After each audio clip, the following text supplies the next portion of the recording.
राज कर रहा हूँ, क्यों मैं शौक को हमराज कर रहा हूँ। या इलाही मेरी अकीदत की लाज रखना, मैं तेरे नाम से आगाज कर रहा हूँ।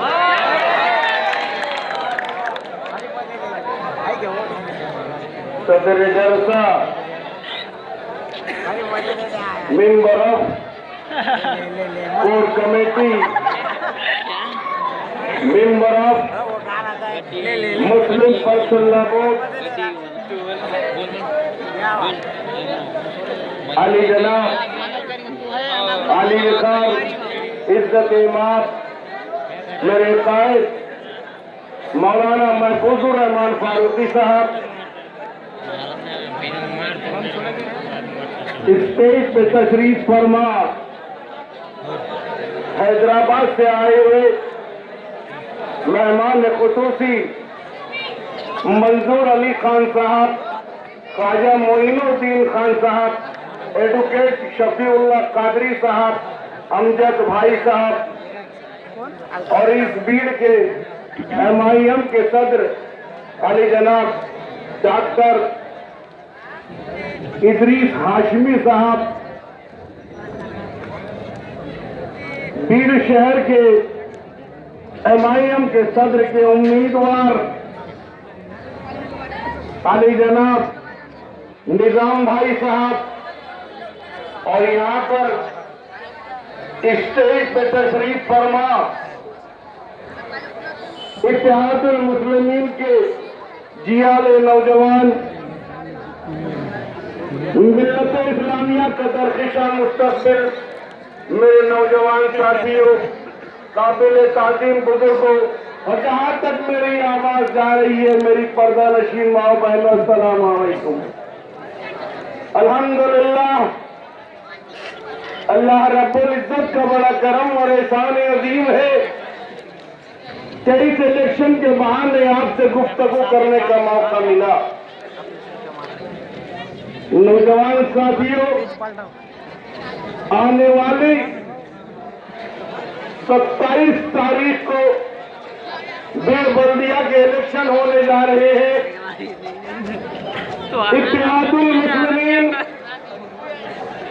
जिसने सदर के लिए शेख निजाम जैनुद्दीन को अपना उम्मीदवार बनाया है और 25 उम्मीदवार इस बीर जिले की बल्दिया इलेक्शन में हमने उतारे हैं, और सारे के सारे उम्मीदवार अल्लाह के फजल करम से साफ सुथरे किरदार के मालिक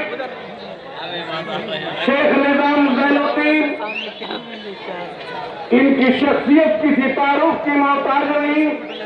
आप लोग बखूबी इन्हें जानते हैं, ये कॉर्पोरेटर रह चुके हैं, नगर सेवक रह चुके हैं। नौजवान साथियों, शेख निजाम जैनुद्दीन में वो ताकत है जो ये बल्दिया के सीओ की आंखों में आंखें डालकर आपके जायज मुतालबात को मंजूर करवाने की ताकत रखता है। नौजवान साथियों, कि जोरे बाजू आजमा शिकवा न कर सयाद से, जोरे बाजू आजमा शिकवा न कर सयाद से, आज तक कोई कपस टूटा नहीं फरियाद से। नौजवान साथियों, फरियाद करने का जमाना खत्म हो चुका।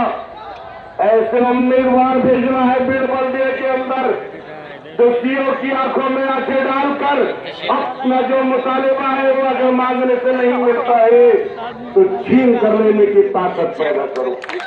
नौजवान साथियों, कश्मीर से लेकर कन्याकुमारी तक और बंगाल की खाड़ी से लेकर गुजरात की वादी तक हिंदुस्तान का मुसलमान सुलग रहा है। सिखों की वादियां तबाह और बर्बाद की जा रही है। ऐसे पूरा शुभ दौर के अंदर मुसलमानों की निगाहें अगर उठती है, क्योंकि मुसलमानों के लोगों का तबस्सुम उठा हुआ है, नगर की वादियां तबाह और बर्बाद की जा रही है। ऐसे पूरा शुभ दौर के अंदर निगाहें उठती है तो एक मर्द मुजाहिद जिसका नाम नसरुद्दीन अवैसी है, हैदराबाद की सरजमीन से एक मर्द मुजाहिद उठता है और हिंदुस्तान के मुसलमानों को एक पैगाम देता है कि हिंदुस्तान के मुसलमानों मुस्तैद हो जाओ, मुसलमानों मुस्तैद हो जाओ एक शीशा पिलाई हुई दीवार की तरह। नौजवान साथियों, मुस्तैद होंगे तो मोमिन पुकारे जाओगे, हम मुंतशिर रहकर यहाँ किस्तों में मारे जाओगे। सुनना की क्या हस्ती है, हम अर्श हिला देंगे और तकबीर का एक नारा जब मिलके लगा देंगे।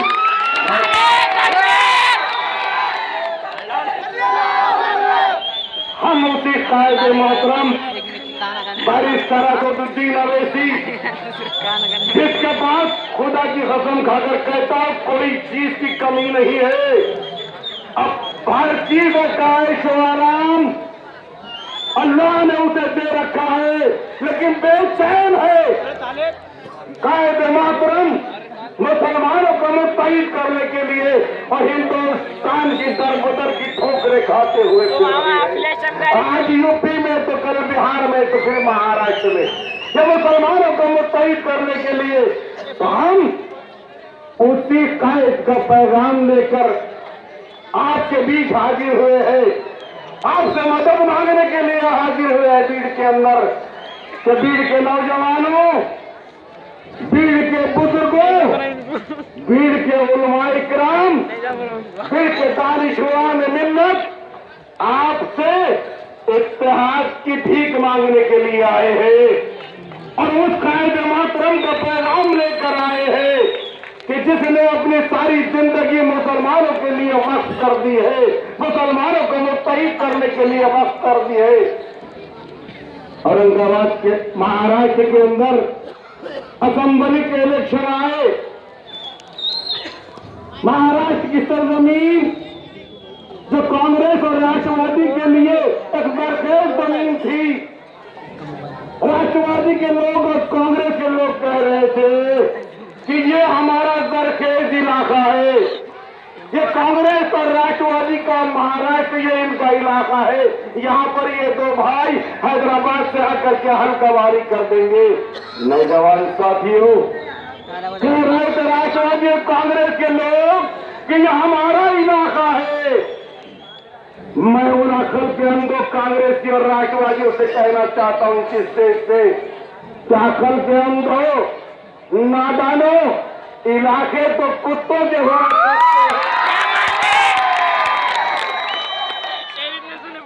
मुझे बोलने कीजिए, इलाके तो कुत्तों के हुआ करते हैं, शेरों के नहीं। अरे शेर तो जहां जाता है अपना इलाका खुद बना लिया, और ये दो शेर जो हैदराबाद की सरजमीन से आए और महाराष्ट्र के अंदर अपना इलाका बना लिया, तो एमएलए और 26 नगर सेवक को चुन कर दिया। मैं आपका खादिम औरंगाबाद के म्युनिसिपल कॉर्पोरेशन का अपोजिशन लीडर हूं, इत्तेहादुल मुस्लिमीन की वजह से हूं, मेरे कायदे मोहतरम असदुद्दीन अवैसी की वजह से हूं, MIM की वजह से हूं, मैं एहसानमंद हूं उनका। आज औरंगाबाद के कॉर्पोरेशन के अंदर शिवसेना और बीजेपी, कांग्रेस और राष्ट्रवादी को नाक को चले चबा दिए हमने और वहां के ऊपर एक रिकॉर्ड कायम कर दिया। 25 साल का होता हुआ 28 साल हो चुके औरंगाबाद म्युनिसिपल कॉर्पोरेशन जो बल्दिया से कॉर्पोरेशन बनी, कई मुसलमान चुन कर गए। नौजवान साथियों, कांग्रेस और राष्ट्रवादी के चुन कर गए, लेकिन हम MIM से चुन कर गए। और जब वहां पर कोई मुस्लिम मसाइल की बात होती है और जब वहां पर एक मुकाबले का टाइम आता है, नफ्सा नफ्सी का टाइम आता है, तो वो लोग शिवसेना और बीजेपी के लोग एक नारा लगाते हैं कि जय भवानी। इस नारे का जवाब खुदा की कसम 28 साल के अरसे में कांग्रेस और राष्ट्रवादी के मुसलमान नहीं दे सके। 28 साल तक जो बीजेपी और शिवसेना के लोग नारा लगाते थे कि जय भवानी, हाउस के अंदर ये नारा लगाने की इजाजत नहीं है, लेकिन वो नारा लगाते थे कि आपका खादिम अय्यूब जागीरदार मेरे 27 नगर से जी वाले नौजवानों को लेकर उठता है और क्या नारा लगाता है, क्या औरंगाबाद की तारीख अगर लिखी जाएगी, खुदा की कसम खाकर इस देश से कह रहा हूं, मुसलमान की औलाद हूं, गलत नहीं कहूंगा। तो हम उसके जवाब में क्या नारा लगाते हैं कि जब भी औरंगाबाद की तारीख लिखी जाएगी, एमआईएम और इत्तेहादुल मुस्लिमीन के मुसलमान नगर सेवकों का नाम सोनेरी हरफों में लिखा जाएगा। तो हमने वहां पर जय भवानी के नारे के खिलाफ क्या नारा लगाया, 115 के अंदर 27 नगर सेवक डट कर खड़े हो गए और हमने कहा कि नारे तकबीर। ये नारा खुदा की कसम हमने हाउस में लगाया।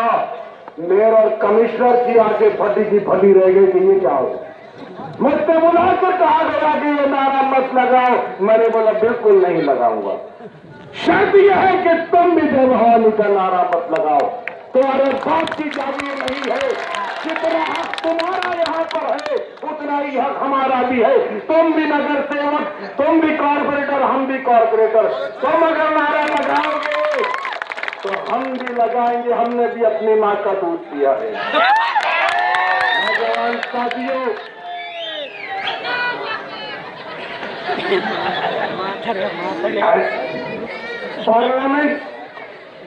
पार्लियामेंट का सेशन चालू था। पार्लियामेंट रमजान का महीना था।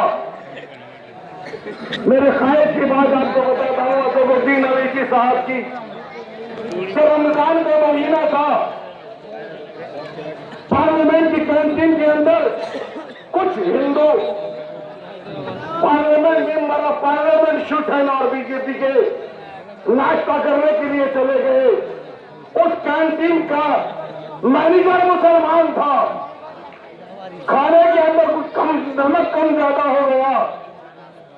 नौजवान साथियों, उस शिवसेना बीजेपी के मेंबर ऑफ पार्लियामेंट जो हिंदुस्तान की सबसे बड़ी पंचायत के मेंबर है, एक भाई इज्जत शहरी है, बाज़िखार ओहदे पे फायज है, ऐसे लोग एक गिरी हुई हरकत करते हैं और उस रोजादार मुसलमान मैनेजर के मुंह में रोटी का निवाला ठोस देते हैं कि इसमें नमक कम है, तुम खा कर देखो। वो बार बार कहता है कि मुझे रोजा है, लेकिन नहीं, उसका रोजा तोड़ दिया गया। इसी जो पार्लियामेंट के अंदर की कैंटीन थी, मेरे कायद ने पार्लियामेंट के अंदर इस मसले को उठाया।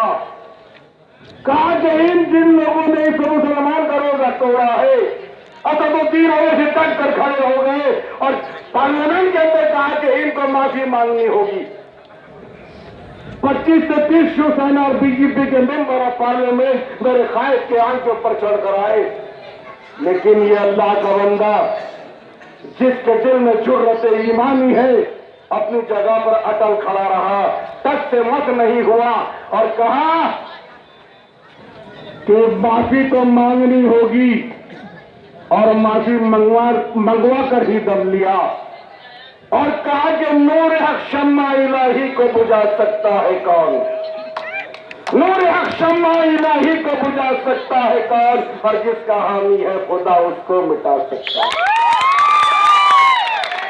नौजवान साथियों, उसी कायद का पैगाम लेकर हम आपसे मदद मांगने के लिए आए हैं कि आने वाली 27 तारीख को अपने काम को आगे पीछे करके सिर्फ और सिर्फ पतन के निशान का बटन दबाना है और हमारे 25 नगर सेवक और सदर के लिए जो निजाम टीम खड़े हैं, अरे अल्लाह चाहे तो क्या नहीं हो सकता।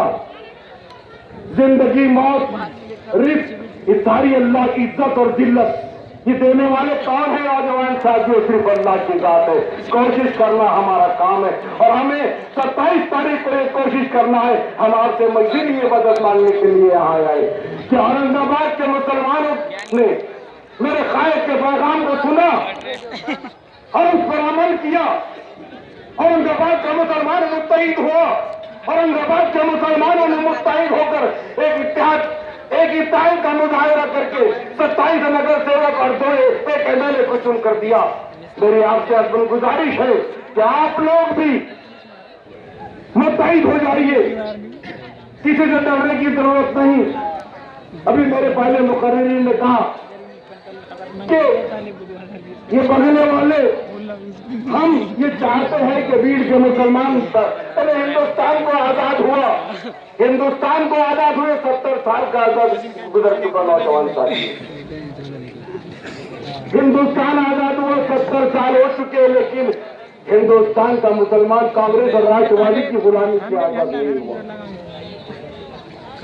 असदुद्दीन अवैसी जो मुसलमान आज यहाँ पर ऐसा से कम तरी में जी रहा था इस हिंदुस्तान के अंदर, असदुद्दीन अवैसी ने ऐसा से कम तरी से निकालकर मुसलमानों को ऐसा को बरतरी में लाकर खड़ा कर दिया और कहा कि तुम्हारी भी उतनी ही हैसियत है, तुम्हारी भी उतनी ही हिम्मत है जितनी कि यहाँ दूसरी कौमों की है, तुम्हारा भी उतना ही हिस्सा है जितना कि दूसरों का हिस्सा है। हम ही हिंदुस्तान के नौजवान साथियों, हम हिस्सेदार हैं, हम किराएदार नहीं, हम तो हिस्सेदार हैं। हमें हिस्सा लेना चाहिए, हमें एक भीड़ की बंदियों में हिस्सा लेना चाहिए। हमारे पूरे 25 नगर सेवक और एक हमारा सदर चुनकर जाना चाहिए। तो मैं इस बंगले की बात कह रहा था कि ये बंगले वाले मेरे से ज्यादा भीड़ के बुजुर्ग, भीड़ के नौजवान, भीड़ के होशमंद नौजवान, जोशीले नौजवान सब जानते हैं कि बंगले की तारीख क्या है। मुझे बताने की जरूरत नहीं, लेकिन सिर्फ इतना बताना चाहता हूं कि मुसलमानों का दुश्मन नंबर 1 मोहन भागवत जब भीड़ में आता है तो ये भारत भूषण उसकी प्रोग्राम की सदारत को कबूल करता है, उसकी दावत करता है। क्या मुसलमानों आप ऐसे आदमी को वोट देंगे? जोर से कहो यार, हो या नहीं कर, ये बात है ना कुछ। और वो मोहन भागवत सिर्फ मुसलमानों का दुश्मन नहीं, वो हिंदुस्तान का दुश्मन है। उनकी जो संगठना है आरएसएस, वो सिर्फ मुसलमानों के दुश्मन नहीं, इस हिंदुस्तान के दुश्मन है। कि जब हिंदुस्तान आजाद हो रहा था, हिंदुस्तान आजाद हुआ था, मुसलमानों ने भी इसके अंदर कुर्बानियां दी थी। दिल्ली से लेकर सहारनपुर तक हमारे उलमा इकराम की सरकटी लाशों को लटकाया गया था। कई लोगों ने अपनी जान और माल की कुर्बानी देकर इस हिंदुस्तान की आजादी को लड़ कर लिया था। हमारा भी उतना ही हक है जितना कि और कौम होता है। तो मैं कह रहा था कि मोहन भागवत आरएसएस जो संगठन है, इसको पाबंदी लगा दी गई। हिंदुस्तान की आजादी के बाद हिंदुस्तान आजाद हुआ, इन्होंने हिंदुस्तान के तिरंगे को जलाया था। तो हुआ कि नहीं, ये भी हिंदुस्तान का दुश्मन जितना मुसलमानों का दुश्मन है। अब उसी बंगले के दूसरे भाई खड़े हैं, काकू नाना अघाड़ी। क्या तमाशा है नहीं भाई, ये भीड़ का नौजवान, भीड़ के उलमा इकराम, भीड़ के अकाबिर मिल्लत, भीड़ की हमारी माए बहने, ये बाशऊर हो चुका है। अब बंगले वालों की सियासत चलने वाली नहीं, खबरदार। अब अगर आप हमको बेवकूफ बनाने की कोशिश करेंगे, अरे भाई एक ने राष्ट्रवादी की टोपी पहन ली और एक भाई ने जो है तो नाना काकू की टोपी पहन ली, अरे इतना भी हमारी समझ में नहीं आएगा। उनके पास जो वर्कर घूम रहे हैं, अगर आप राष्ट्रवादी और नाना काकू अघाड़ी के वर्कर को पकड़ो, उसके जेब की तलाशी लो, यकीन मानिए उसके एक जेब से राष्ट्रवादी की टोपी निकलेगी और एक जेब से नाना और काकू की टोपी निकलेगी। क्या तमाशा है ये, बहुत हो चुका। भीड़ के मुसलमानों का खून पसीना टपका कर हुकूमत करते रहे और बेवकूफ बनाते रहे। इतने सारे मुसलमान, इतनी सारी आबादी और 2% से नहीं 1000% के लोग हम पर हुकूमत कर रहे हैं। अब भीड़ का मुसलमान होश में आ चुका है। नौजवान साथियों, आपका ज्यादा वक्त नहीं लूंगा, लेकिन फिर भी मैं आपको ये बताता चलूं कि औरंगाबाद की असेंबली, महाराष्ट्र की असेंबली के अंदर हमारे member of assembly Imtiaz Jaleel साहब, वारिस पठान साहब, इनसे कहा जब मिंबर ये सेशन चालू था असेंबली का, इनसे कहा गया कि आप तुमको भारत माता की जय बोलना होगा। नौजवान साथियों, मेरे कायद मोहतरम असदुद्दीन अवैसी से भी कहा गया था, उन्होंने कहा कि अगर मेरी गर्दन पर छुरी भी रख दी जाए तो मैं भारत माता की जय नहीं कहूंगा, मैं हिंदुस्तान जिंदाबाद कहूंगा, हिंदुस्तान की जय कहूंगा, लेकिन भारत माता की जय नहीं कहूंगा। कि मुसलमान किसी अल्लाह के अलावा किसी दूसरे की इबादत नहीं करता। जिस तरह से एक जमाने में वो उठा था कि वंदे मातरम, वंदे मातरम का मतलब है कि ऐ धरती माँ हम तुझे सलाम करते हैं, तो हम किसी धरती माँ को सलाम नहीं करेंगे और ना वंदे मातरम कहेंगे और ना भारत माता की जय कहेंगे। नारा लगा रहे थे कुछ साल पहले ये शिवसेना, बीजेपी और विश्व हिंदू परिषद के लोग, जब वंदे मातरम बोलना होगा नहीं तो भारत छोड़ना होगा, क्यों तुम्हारे बाप की जागी रही है भारत, जितना हक तुम्हारा है उतना ही हमारा है। अरे तुम तो मरने के बाद जला दिए जाते हो, तुम्हारी राख तो उड़ा दी जाती है, पता नहीं कहाँ जाती। और हम तो इस सरजमीन पर यहीं पर मरते हैं और इस मुकद्दर सरजमीन के अंदर ही दफन होते हैं, फिर कहो कि तुम वफादार है कि हम वफादार हैं। और ये आप तो नारा लगा रहे हो कि वंदे मातरम बोलना होगा नहीं तो भारत छोड़ना होगा। नौजवान साथियों, अरे अकल के अंदर ये नारा हमने इस हिंदुस्तान पर 1000 साल तक हुकूमत की है, ये नारा अगर हमने लगाया होता कि तुम्हें कलमा पढ़ना होगा नहीं तो भारत छोड़ना होगा, तो इस भारत में तुम्हारा कहीं पता नहीं चलता। वो तो हमारे पास ऊपर से आई हुई किताब अल्लाह का निजाम हमारे पास है और हमारा कुरान, हमारी शरीयत हमें यह सिखाती है कि जिस मुल्क में रहते हो उसकी इज्जत करो, उससे मोहब्बत करो, उसमें रहने वालों से मोहब्बत करो, चाहे किसी कौम का हो, चाहे किसी जात का हो, उससे मोहब्बत करो। तो नौजवान साथियों, मैं कह रहा था कि असेंबली के अंदर ये कहा गया हमारे प्रधान से कि तुम्हें भारत माता की जय बोलना होगा, लेकिन उस भारत माता की जय कहने से इनकार कर दिया। और वहां पर जब उनसे कहा गया कि अगर जबान से नहीं कह सकते तो लिख कर दे दो, तो उन्होंने लिखने से भी इनकार कर दिया। और उस इम्तियाज जलील और वारिस पठान ने यह कहा कि न गोलियों की बौछार से न तलवार की धार से, अरे बंदा डरता है तो सिर्फ परवरदिगार से।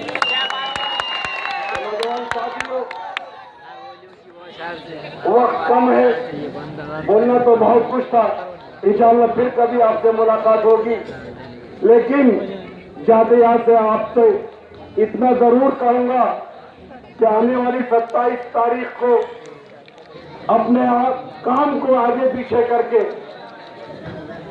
सुबह से ही लाइन में लग जाइए और पतंग के निशान का बटन दबाइए। हमको भी औरंगाबाद के अंदर वो डराया गया, धमकाया गया कि मस्जिद इत्तेहादुल मुस्लिमीन आ जाएगी तो ऐसा हो जाएगा, वैसा हो जाएगा। कुछ होने वाला नहीं। नौजवान साथियों, कि जो मुसलमान सिर्फ अल्लाह की जात पे यकीन करता है और हमने अल्लाह की जात पे और हमारे कायद की बात पे यकीन किया, हम 27 नगर सेवक चुन के आए, एक MLA चुनकर आया, तो मैं आपसे अपन गुजारिश करूंगा और इसी पैगाम के साथ आपसे याद चाहूंगा कि अल्लाह के एक बार MIM के लोगों को चुनकर दीजिए और औरंगाबाद की तारीख को बीच के अंदर भी दोहराइए। इंशाअल्लाह जीत का जश्न मनाने के लिए ये आपका इतना ठाटे मारता हुआ समंदर और आपका नौजवानों का जोश और बुजुर्गों का होश, ये देखते हुए मुझे तो ये दिल कहता है कि आज ही मैं शेख निजाम साहब और 25 नगर सेवक की जीत का ऐलान कर दूं। तो नौजवान साथियों, इस शेर के साथ आपसे यह चाहूंगा, अगर ये शेर मेरा आपकी समझ में आ गया तो इंशाअल्लाह 27 तारीख को पूरा एक वोट सिर्फ और सिर्फ पतंग पर पड़ेगा। एक शेर बस, और आपकी इजाजत। क्यों सो गए हो कौम का मियार बेचकर, क्यों सो गए हो कौम का मियार बेचकर, हक छीन लो बेहिसी सरे बाजार बेचकर, और फिरका परस्तों से तुम डरने लगे हो अगर तो चूड़ियां खरीद लो तलवार बेचकर। शुक्रिया, खुदा। ये एमआईएम औरंगाबाद के शेर जनाब अयूब जागीरदार साहब, आपने इन्हें पहचाना कि नहीं पहचाना? ये कौन है? ये है हमारे भीड़ में जो दो सलीम भाई हैं, एक तो चले गए बीजेपी के साथ, दूसरे काकुराना में चले गए। उनको बहुत भूत बंगले ने अपने इस रीत से छोड़ा नहीं। हमारे आमदार सैयद सलीम साहब के ये बहनोई साहब है, एमआईएम के शेर है। जोरदार तालियां होना चाहिए अयूब जागीरदार साहब के लिए जो यहाँ पर तशरीफ लाए, शेख निजाम साहब के लिए। और 30 तारीख को शेर बब्बर